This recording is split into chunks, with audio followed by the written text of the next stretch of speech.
Mais est-ce que cette jeunesse ivoirienne-là, elle manque de repères aussi? On va dire oui et non. Parce qu'il y en a quand même qui essaient de s'en sortir à travers vraiment beaucoup d'entrepreneuriat. Il y a des jeunes qui se battent bien, mais il y en a aussi qui ne veulent rien faire. C'est ça le Et problème. c'est à nous, comme je le dis, c'est le relais. C'est nous de... Est-ce qu'il y a pas une faute de la part de certains, en griffe influenceurs ou enfin, personnalités qui essaient de... ne véhiculent pas de bons messages? Parce qu'on a une société, qui est une jeunesse qui est accrochée aux réseaux sociaux Oui. et qui semble être aujourd'hui en perte de repères. En perte de repères, oui. Mais ça dépend déjà de la base. C'est la base, l'éducation déjà de base qui est là. C'est d'abord à la maison, selon vous, la faute a commencé? À la maison d'abord. Parce que souvent aussi à la maison, c'est rien du tout. On te dit, mais l'enfant même, il est comme ça. Il est figé, il veut faire ce qu'il veut. Mais moi, je pense qu'en tant que parent, il faut déjà taper dur. Il faut vraiment être rigoureux sur certaines choses.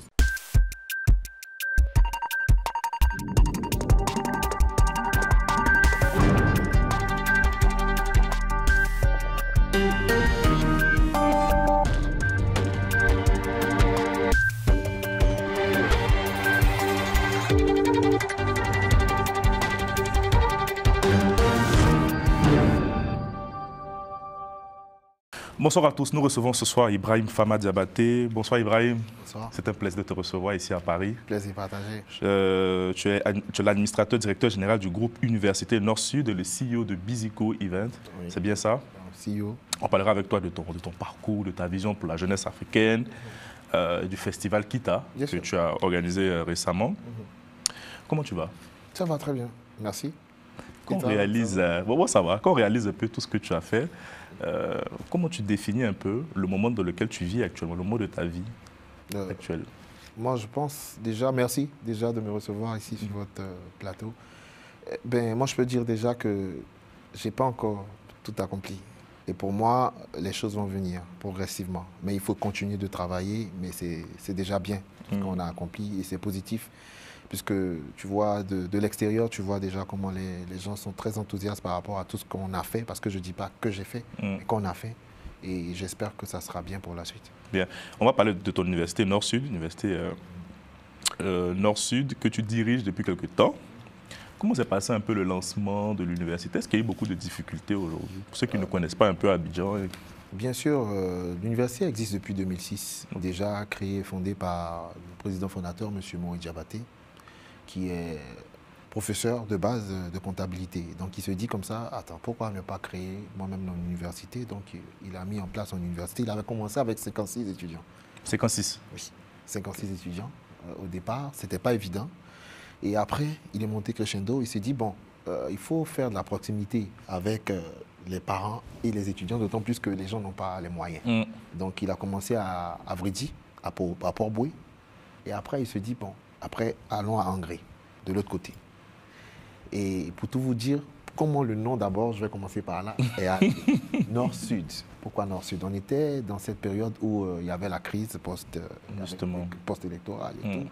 Et donc, il fallait ramifier le Nord et le Sud. Donc, il fallait commencer par là. D'accord. Donc, je reviens encore à ce que je disais, avec cette possibilité de proximité. Donc, il a commencé. Après, il allait à Angré jusqu'aujourd'hui, jusqu'à ce qu'aujourd'hui, on ait ces 9 campus partout. Et il y a combien d'étudiants aujourd'hui? Il y a 9 000 étudiants. Donc, on parle de 56 à 9 000 étudiants. Incroyable. Ravi les échelons. Il a commencé à Port-Boué, comme j'ai dit. Après, il va à Angré. Après, il va à Dimbokro.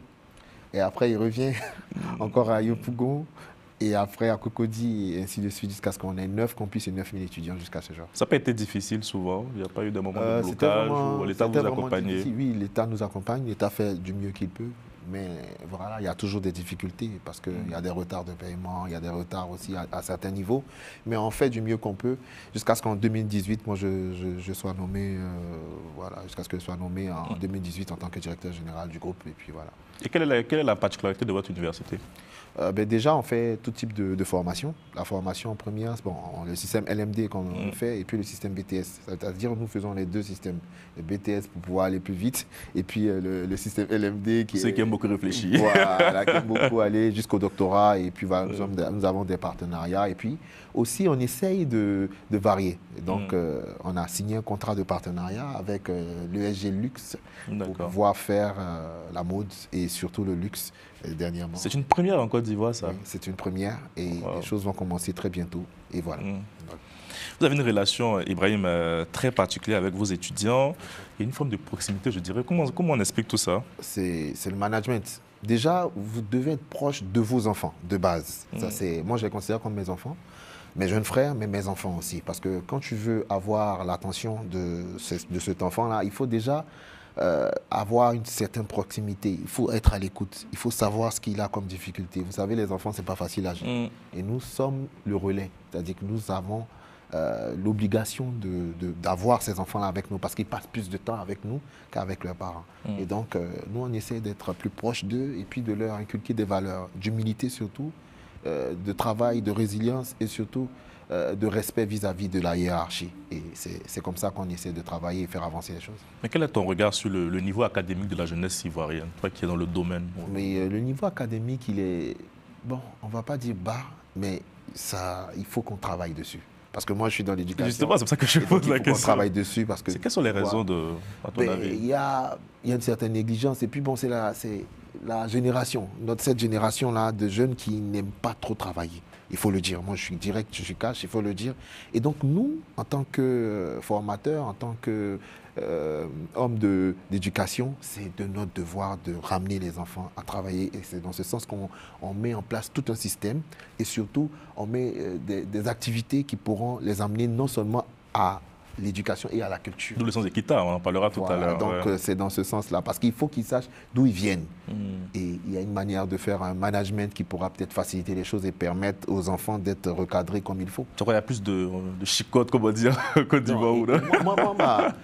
Mon management se base sur la carotte et la chicotte. Moi, j'ai toujours dit, soyez corrects.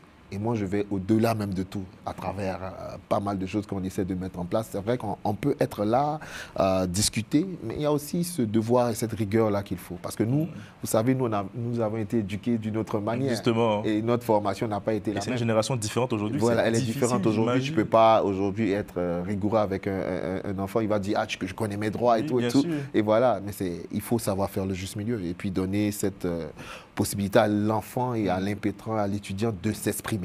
Laisse-le s'exprimer. Et voilà, donc c'est un peu ça. Ibrahim, tout à l'heure, tu parlais de quelque chose d'assez intéressant sur les difficultés financières que vous rencontrez, notamment au niveau des étudiants. Oui. Aujourd'hui, inscrire son enfant à l'école privée, c'est difficile. Est-ce qu'il y a eu des cas où vous accompagnez certains étudiants ou des cas que tu connais, sans citer des noms, mais qui démontrent un peu la difficulté aujourd'hui de poursuivre ses études dans le cycle supérieur en Côte d'Ivoire? En effet, c'est difficile et au quotidien. Déjà, il faut le dire, je repars à la base, le président fondateur, M. Maurice Diabaté, que je salue au passage, a cette aptitude à pouvoir faire beaucoup de social. C'est-à-dire, nous, notre école, elle n'est pas du tout chère. Déjà, on a fait de telle sorte qu'elle puisse être accessible à tous. Surtout le côté BTS, très accessible. L'État fait ce qu'il peut. L'État nous aide à travers des étudiants qui nous octroient, mais au-delà de tout, nous avons facilité les prix. Et nous accompagnons même, c'est-à-dire que les réductions, à tout va, à tout va. Ah, c'est bien de le dire, parce que moi, j'ai fait l'école privée aussi, je sais comment c'est difficile. À tout va, et nous faisons beaucoup de réductions, nous faisons beaucoup d'amendements, on fait beaucoup d'offres à ces étudiants et à des parents qui ont des difficultés. Et moi, je suis vraiment, vraiment bien placé pour le savoir parce que je fais très souvent, en début d'année, on a quand même une partie de notre budget qu'on met en place pour pouvoir faciliter. C'est là que c'est difficile parce que vous êtes aussi un entrepreneur, vous cherchez de l'argent, c'est tout à fait normal. C'est dans ce sens-là que, voilà, il faut aussi dire qu'il y a des difficultés parce qu'au-delà de tout, on a nos professeurs aussi, les enseignants à payer et tout. Et la difficulté, c'est que les enseignants aussi se plaignent. Ils ont raison, comme je le dis, ils ont vraiment raison de se plaindre par rapport au fait que les retards de paiement, mais c'est difficile parce que l'étudiant ne paye pas très souvent comme il se doit. Après déjà, il y a l'État aussi souvent qui sont en retard. Et donc nous, on essaie de faire le juste milieu, gérer comme on peut en communiquant, en faisant du bon marketing pour que déjà l'école puisse être stable, qu'on puisse travailler jusqu'à ce que les choses puissent arriver. Mais il faut dire aussi qu'on fait beaucoup de cadeaux. Mais est-ce qu'on a assuré, Ibrahim, lorsqu'on sort de l'Université Nord-Sud, d'avoir un travail? Oui, justement. Et pour tout vous dire, c'est pour ça qu'on fait beaucoup de marketing et beaucoup de développement personnel et surtout beaucoup de lobbying auprès des autorités, auprès de pas mal de personnes. Tu as des exemples d'alumni que tu peux nous citer un peu ou pas? Exactement. J'ai surtout mon poulain, que je vais dire, qui s'appelle M. Kolou Kofi, un étudiant très brillant qui a eu même la primeur d'être félicité par le ministre le ministre Sansa Kambiré, lors d'un meet-up chez nous, où il est venu, il a posé une question au ministre, une question vraiment importante. Et le ministre lui a dit, tu vas aller loin. Aujourd'hui, il est dans une structure étatique où il est l'un des meilleurs en tant que juriste. Il est juste en 3e année. Waouh. Et l'un des meilleurs. Et donc ça, c'est un cas pour moi. C'est une fierté pour moi. Sans oublier d'autres personnes qui sont de Nord-Sud, qui se retrouvent en banque. Et moi, ça ne peut qu'être ma fierté. Il y a d'autres même qui sont devenus, certes, fonctionnaires, mais qui sont passés par des créneaux où, par exemple, on a fait venir Madame le ministre, Madame Anou Loto, ministre d'État, que je salue au passage, qui est venu chez nous. Et on a facilité les choses pour qu'ils puissent se retrouver déjà même à la fonction publique en tant que vraiment des étudiants de Nord-Sud. Et ça peut être une fierté pour nous et d'autres étudiants que je vais citer pêle-mêle, mais bon. Voilà, en tout cas, ils se reconnaîtront. on va essayer d'élargir un peu la focale. Ibrahim, on voit aujourd'hui plein de jeunes, surtout en Côte d'Ivoire. C'est dommage d'en parler, mais je pense que puisque toi, tu es dans l'éducation, tu pourras me donner peut-être des raisons. Prendre la Méditerranée au risque de leur propre vie. Quel est ton regard sur ce sujet? Comme on le dit très souvent, mes jeunes frères le disent, c'est mal fait. Parce que déjà, prendre la Méditerranée, c'est risqué déjà de prendre la Méditerranée et aller. Je ne sais même pas, tout est possible. On a vu hier ici où on a eu le crash. Un crash, on ne sait pas. Dieu seul décide de tout ce qui peut se passer. Et moi, je pense que ça ne sert à rien. Il faut passer par la voie légale et puis se confier peut-être à Dieu et puis demander, ah oui, si ça n'a pas marché, ça n'a pas marché. Il y a des offres d'études à l'étranger chez vous ou pas? Oui, bien sûr. Okay. Donc c'est dans ce sens, j'allais en venir, qu'on essaie de faire beaucoup de partenariats à l'étranger, que ce soit aux États-Unis, que ce soit en France ici même, que ce soit en Belgique, que ce soit en Italie, que ce soit en Angleterre. Et donc, on essaie de vraiment, vraiment maintenir le cap et puis demander à nos jeunes de rester et de passer par la voie légale. Et nous, en tant qu'entrepreneurs, moi-même, en tant que, on pourra dire mécène, j'essaie de véhiculer ce genre de message. Donc, du coup, c'est ce que je voulais te demander. Tu fais des séminaires un peu sur ça avec des jeunes pour en parler? On fait des séminaires et on va continuer de le faire. Et puis, je m'associe à pas mal de personnes aussi pour pouvoir encore véhiculer des messages pour dire que tout se passe ici, en Côte d'Ivoire. Et la Côte d'Ivoire, aujourd'hui, avec le travail des autorités, avec le travail du président Alassane Ouattara, aujourd'hui, les choses se passent plutôt bien. Ah, mais certains disent que c'est difficile, Ibrahim. Oui, il n'y a pas d'opportunité. C'est vrai qu'il n'y a pas d'opportunité, mais les choses, quand même, vont monter crescendo. Il faut toujours croire, voilà. Ils vont se dire, mais attends, mais tu le dis, mais parce que toi, tu es bien. Mais au-delà de tout, on essaye de faire de notre mieux pour pouvoir faciliter les choses aux gens. Moi, aujourd'hui, un jeune, il vient me demander, surtout sur mes réseaux, mais il faut trouver du travail. Moi, je dis automatiquement, donne-moi ton CV. Parce que c'est la base. Je dis, donne-moi ton CV, tu as fait quoi? Ah non, je ne suis pas allé à l'école. Qu'est-ce que je peux faire pour moi? Je veux faire un commerce. Si je peux, je vais aider de toute façon. Si je ne peux pas, je lui dis, écoute, je vais te mettre en relation avec des personnes clés. Et voilà, aujourd'hui, les choses vont se faire. On parle de l'agence emploi jeune. Ils essaient de faire du mieux qu'ils peuvent. Et puis, bon, on fait les choses. C'est pas évident, mais on essaye de mettre les choses en place. Voilà, c'est ce que moi, je peux dire. Moi, je t'apprécie beaucoup, hein, tu sais très bien. Mais est-ce que cette jeunesse ivoirienne-là manque de repères aussi? On va dire oui et non. Parce qu'il y en a quand même qui essaient de s'en sortir à travers vraiment beaucoup d'entrepreneuriat. Il y a des jeunes qui se battent bien. Mais il y en a aussi qui ne veulent rien faire. C'est ça le problème. Et c'est à nous, comme je le dis, c'est le relais. C'est nous de... Est-ce qu'il n'y a pas une faute de la part de certains, en griffe, influenceurs ou personnalités qui essaient de ne véhiculer pas de bons messages? Parce qu'on a une société, une jeunesse qui est accrochée aux réseaux sociaux et qui semble être aujourd'hui en perte de repères. En perte de repères, oui. Mais ça dépend déjà de la base. C'est la base, l'éducation déjà de base qui est là. C'est d'abord à la maison, selon vous, la faute a commencé? À la maison d'abord. Parce que souvent aussi à la maison, c'est rien du tout. On te dit, mais l'enfant même, il est comme ça, il est figé, il veut faire ce qu'il veut. Mais moi, je pense qu'en tant que parent, il faut déjà taper dur. Il faut vraiment être rigoureux sur certaines choses. Et puis le reste, ça va aller. Parce que moi, je pense, je vais définir les choses. Il y avait eu une première génération, la nôtre, où les parents étaient rigoureux. Il n'y avait pas l'ère des réseaux sociaux, n'était pas là. On n'avait pas les réseaux sociaux. On peut dire qu'on a eu aussi cette chance parce que déjà, les réseaux sociaux, c'est pas évident, c'est compliqué. Ouais. Il y a eu l'ère des réseaux sociaux. Et maintenant, il y a cette génération, toute cette génération où ce sont nos enfants, à nous. C'est-à-dire que nous, qui avons maintenant eu des enfants déjà, qui n'avaient pas les réseaux sociaux. Je ne sais pas si vous comprenez. Et donc, nous, on essaie vraiment de mettre la rigueur dans notre éducation pour que nos enfants qui sont là puissent avoir encore l'éducation qu'il faut. Et c'est dans ce sens-là qu'on va aller et puis récupérer ceux qui n'ont pas de repères et puis les mettre dans le moule. Mais regarde, parfois, si le président Macron veut interdire, par exemple, les réseaux sociaux pour le moins de 15 ans, c'est une idée qui peut être appliquée en Côte d'Ivoire ou pas? Oui, c'est possible, mais là, tu ne peux pas. Là, tu vas intérêt connu, là. Tu vas vraiment te mettre déjà les bâtons dans les roues, toi-même, et puis tu vas te tirer une balle dans le pied. Parce que les enfants, au contraire, vont dire, ah ouais, tu nous refuses ça. Qu'est-ce qu'on peut faire? Trouve du travail pour nous. Trouve autre chose pour nous. Et c'est vraiment difficile. On va parler maintenant du Kita. Je ne sais pas si Moustapha peut nous mettre un peu le petit résumé là, de la dernière édition.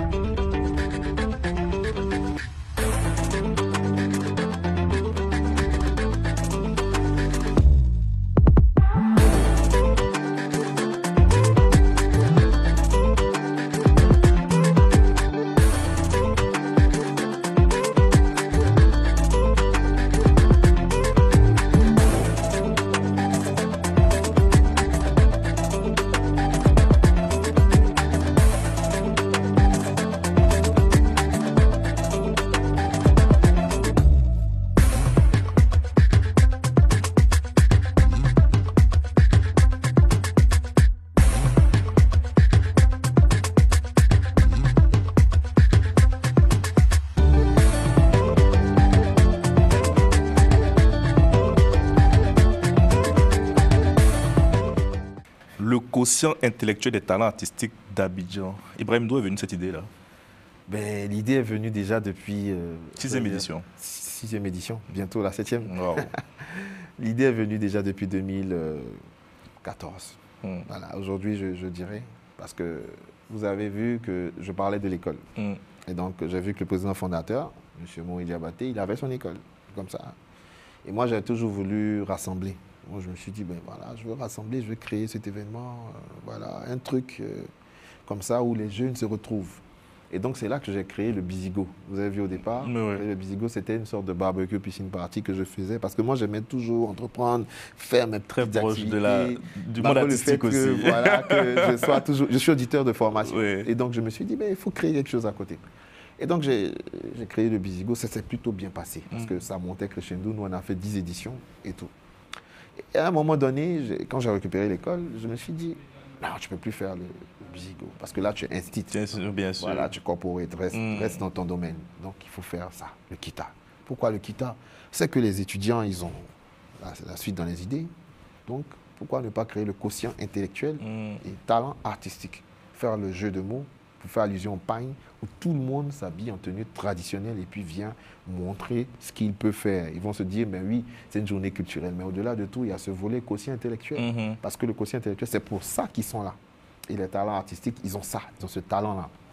Donc, ça a été créé en 2019, où les étudiants, au départ, étaient vraiment réfractaires. Ils se disaient, mais attends, mais est-ce que ça sert à quoi? Je lui ai dit, venez voir. Donc, quand ils sont venus voir, ils ont vu qu'il y a tout dedans. Concours culinaire, fait historique, danse traditionnelle, mode et tout ce qui va avec. Et puis, c'est de là que c'est parti jusqu'à ce qu'aujourd'hui, on soit à la 6e édition. On a fait la 6e édition et là, on part pour la 7e édition. Voilà. Et quel bilan tirez-vous de cette dernière édition? Bilan positif, parce que déjà, au départ, on faisait ça au sein même du groupe Université Nord-Sud. On faisait ça à Yopougon, qui était plus grand, et c'était vraiment bien là-bas déjà. Mais là, après, il faut monter en puissance, et quand on parle de monter en puissance, il faut aller au cœur même, c'est-à-dire le palais de la culture. Vous savez comment c'est mythique, c'est spécial, et là-bas, c'est le temple même de la culture. Donc, on est allé, ça s'est plutôt bien passé.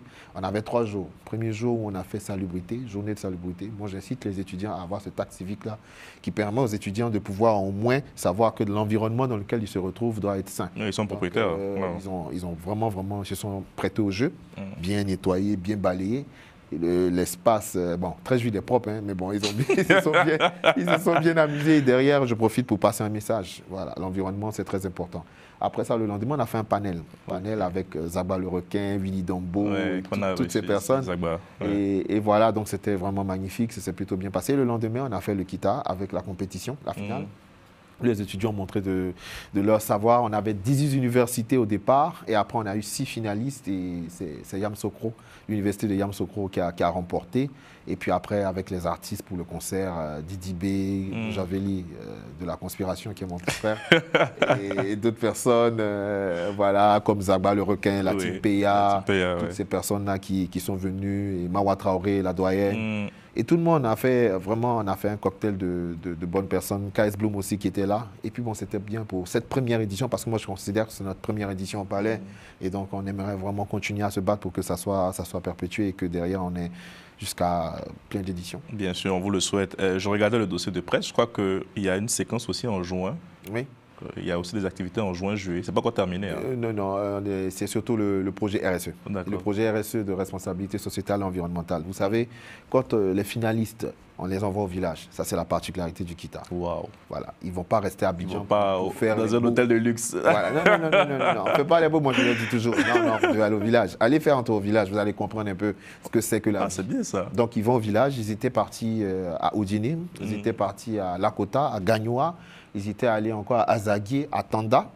Et puis, bon, voilà, donc ce sont ces villes-là qui ont été choisies. Ils vont là-bas pour apprendre la culture, la cuisine et tous les aspects qui concernent vraiment la tradition. Et au-delà de tout, il y a 2 étudiants ou 3 étudiants qui vont résoudre la problématique du village. C'est-à-dire, si par exemple, il y a un problème d'électricité, d'eau et tout ce qui va avec, ils vont chercher à résoudre ce problème-là à travers peut-être un projet qu'on appelle le projet RSE, qui vont venir pitcher pour pouvoir avoir le meilleur projet pour être pris en compte et puis surtout financé par quelqu'un, si possible, parce que ce n'est pas évident d'avoir encore ceux qui vont financer les bailleurs de fonds, mais on essaie de se battre. Parce que l'équipe victorieuse a reçu 1 million. Oui, ça c'est pour le Kita. Maintenant, le RSE, ça c'est autre chose. L'équipe victorieuse a reçu 1 million. Ça demande que... La fête, c'est pour bientôt. Ils vont recevoir officiellement devant tout. C'est quand?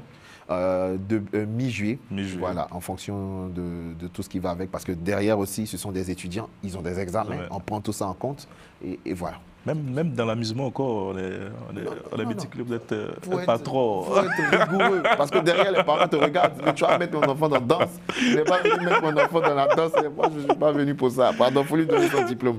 Et donc c'est un peu ça. Ça, c'est génial. Vous êtes très proche, Ibrahim, du milieu musical ivoirien, africain même. D'où vient cette proximité?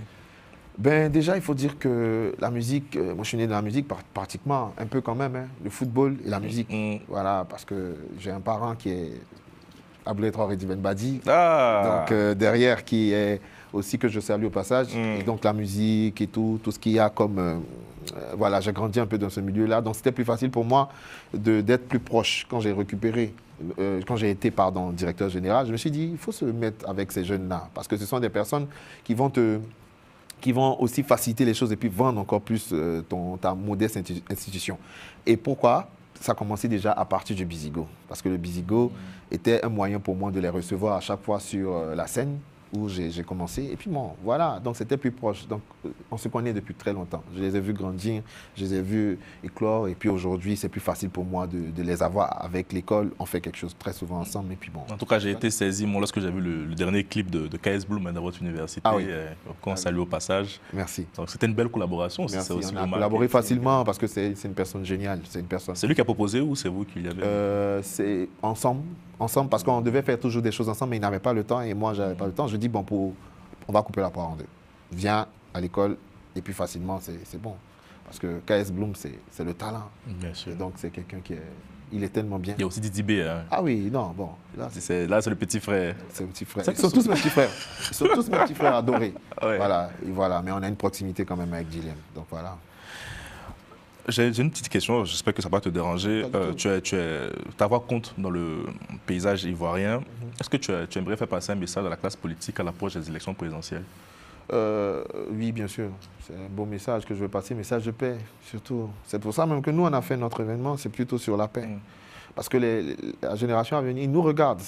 Ils ont grandi avec cette idée de dire que, bon, quand on dit élection, c'est toujours comme ça. Voilà. La plupart, ils n'étaient même pas, ils ne voyaient rien dans tout ce qui s'est passé en 2000, à partir de 2004 jusque-là. Il y en a même qui étaient nés en 2000 ou 2004. Ils ont vu vraiment cette difficulté de voir. La Côte d'Ivoire, c'est un beau pays. Donc l'idée, c'est de rester dans la paix. Et on demande aux autorités vraiment pardon. On veut que cette fois-ci, les choses se passent superbement et bien. Mais je pense que ça va bien se passer. En tout cas, on le souhaite. Et voilà, que le meilleur l'emporte et que les élections se fassent bien. Voilà. Ibrahim, quelle est ta qualité, si on te demandait? Ma qualité, je suis sociable déjà et altruiste par moment. Bon, altruiste, je ne dirais pas par moment, parce que j'ai dit que je suis altruiste, ils vont tous venir. C'est bien vu. Ton principal défaut? Souvent impulsif, il faut le dire. Souvent impulsif, mais c'est des choses que je dois travailler, je le dis. Comme un patron, quoi. Comme un patron, souvent impulsif, parce que moi, je suis le genre de personne, j'aime pas forcément que les choses se fassent là, mais il faut vraiment qu'on ait vraiment le bon sens pour que ça puisse se faire. Voilà. Et donc, quand tu gères un peu un staff ou une équipe, vraiment, il faut vraiment, ça doit être du tic au tac. On est rodé, voilà, et donc on doit bosser. C'est ça. Et quelle est la qualité que tu apprécies le plus chez les autres? Chez les autres, bon, j'ai beaucoup d'amis, hein, j'ai beaucoup de personnes. Il y a des personnes, moi j'ai fait l'école Notre-Dame d'Afrique. Et c'est une école de billetterie. Et donc nous, c'était la famille, il n'y avait pas de restrictions pour dire quoi que ce soit. Et donc les gens s'aimaient, on s'aimait. Donc c'est un peu ça. C'est de ça que c'est la vie, c'est le partage, l'humanité, l'humanisme. Bon, il y a beaucoup de choses. Et le défaut que tu ne supportes pas du tout? L'hypocrisie. Dans votre domaine, c'est récurrent. C'est récurrent. On vit avec ça. L'hypocrisie et puis bon, surtout la trahison. L'ingratitude de certaines personnes, la trahison, ou des personnes qui vont te vanner, pourtant, voilà, en face, ils ne te disent pas ce qui se passe. Parce que moi, je pense clairement, moi, je suis direct.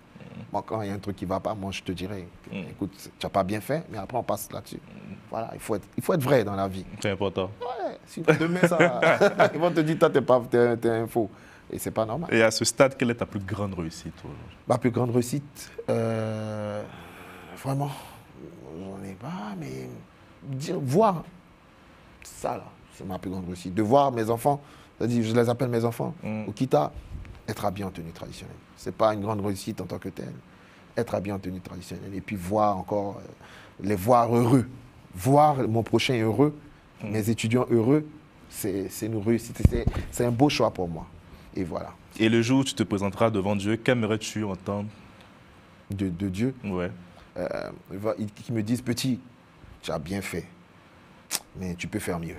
Merci Ibrahim, merci d'avoir répondu à mes questions. Merci à Moustapha Kanté à la rédaction, merci à Serge Fato qui a permis aussi qu'on réalise cette interview. Je salue au passage avec beaucoup de respect. Et salutations aussi à vos étudiants. Oui, les étudiants du Nord-Sud. Ils sont trop bandits, mais je les aime. Qu'on espère voir à Abidjan avec la chaîne. De Nord-Sud et que pas de Nord-Sud, avec toutes les autres universités, l'université de Yamoussoukro, l'université musulmane, l'université de Ouassa, l'université UMESI, bon, toutes les autres universités, je les salue. Et je peux dire que, venez, on va faire un truc ensemble. Toutes les autres universités de Côte d'Ivoire. Il n'y a pas de souci. Et d'ailleurs. En tout cas, on vous accompagnera, on peut compter sur nous. Merci Ibrahim, merci à tous et bonne soirée. Merci.